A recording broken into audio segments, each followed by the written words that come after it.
Is that Arrow? That's me. Hello, Arrow. It's Guy Raz here. Man, dude, you and this journey you're on, you bring excitement to more than just young adult readers. And as an adult, Wow in Space is it. Thank you. Where do you come up with the ideas? Because, I mean, each time, that even on your podcast, you draw us in and you really give us that information. Are you into content like we are?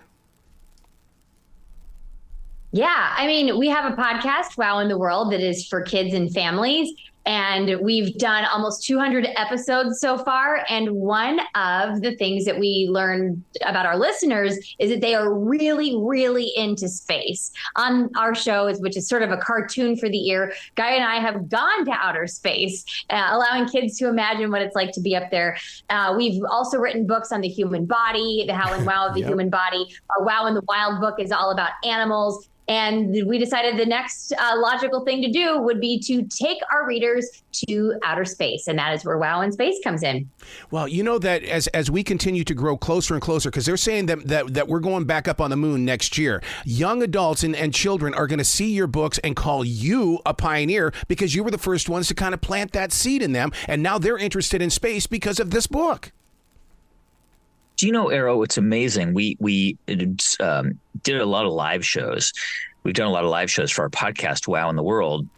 And we get kids who come up to us or parents who come up to us all the time and say, and now there are kids who have grown up, who are in college, who started listening to Wow in the World, 7 years ago, who say to us, you really inspired my interest in science. I mean, space is a great example of this because it is so inspiring. It's limitless, right? I mean, there is so much we have yet to discover about space. We've learned a lot, but it's infinite. I mean, every day we learn more and more about space with images and data coming from the James Webb Telescope and other scientific discoveries and measurements. I mean, we didn't, even 25, 30 years ago, we didn't really know for sure if there were a lot of exoplanets out there in our galaxy. We now know there are 400 or 500 billion other planets in our galaxy, the Milky Way galaxy, just in our galaxy. I mean, each one of those planets, could potentially, not each one, but some of those planets could potentially support life. We know that.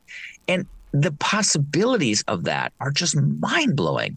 And that's really what we wanted to try and capture with this book. None of us would have ever dreamed of seeing a drone fly around on Mars. And now, as human beings, we all want to get a drone and do it ourselves. Yeah. And who knows what the future holds. But we talk a lot even about the tools that scientists use to explore space and the things that were not around when we first started, how a rocket ship works, how a space shuttle works, and then imagining what life is like when you are in space. We've got astronauts living aboard the International Space Station all the time. Well, what's their life like up there? So we wrote it in the perspective of a diary from an astronaut living on the International Space Station. What is a day in the life up there? What does it take to become an astronaut? We made a fake job application, and you can see how far you got to go before you can make that a reality. You got big dreams to tell you how to get there. You talk about becoming that astronaut. Right away, I'm reminded of my conversation with Lance Bass from NSYNC, where he went through that training, but at the last minute, he didn't get to go up. Yeah. I mean, totally. I mean, what a cool story as well, right? I mean, this is the thing, right? Because there is something about space that is so inspiring to all of us. And we talk about, Errol, the science in this book. This book is, it's a perfect entry point for like a kid as young as 5. They won't get all of the science, but they'll get a lot of the jokes. But it's got science, real world science for a kid as old as 12, 13, because we talk about black holes and supernovas and dark matter. We talk about the elements that make up our universe, the chemicals and the gases. But we also talk about things like what it's like to pass gas in space. And I can tell you, we discovered in our research that it is not very pleasant for the people around you because it doesn't go anywhere. It just sits there. And so that's really the spirit of the book. It's designed to really make kids laugh and to bring joy and delight, because we know that when kids are delighted about what they're learning, they remember it and they retain it and they continue to learn more about it. Don't kids also dream of one day being up there in space with their animals? Because, I mean, it's like, I would love to go into space with my dog. Yeah. Well, there has been a dog in space. There's been lots of animals in space that have gone to space before us. There was an interesting study that was done with these flatworms, these planarian flatworms, where they were brought to space.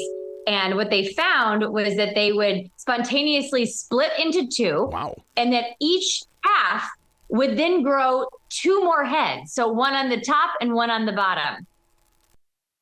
Living up to the title of your book. Wow. I mean, there's so many things that go on right? up there in space. But now let's because we all bump into the naysayers.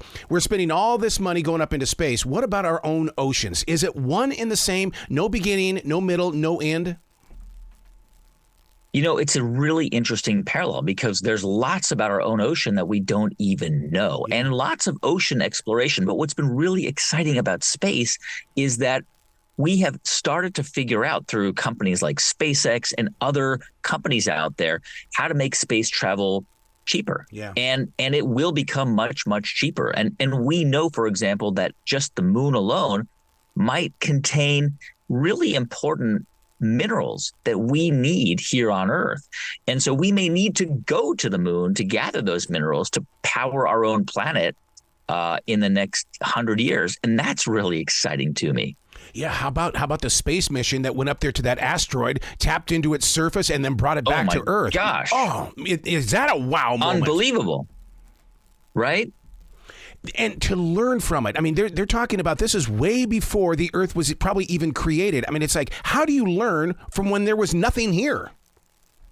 It's incredible. And you know, just all in our book, we talk about a lot of the technologies that have come out from space travel and space exploration. I mean, things we know about like Velcro, but also, you know, certain kinds of drills and, you know, LASIK laser eye surgery. I mean, all of these things that we just kind of take for granted are deeply connected to all this research and exploration we've done around space. Yeah.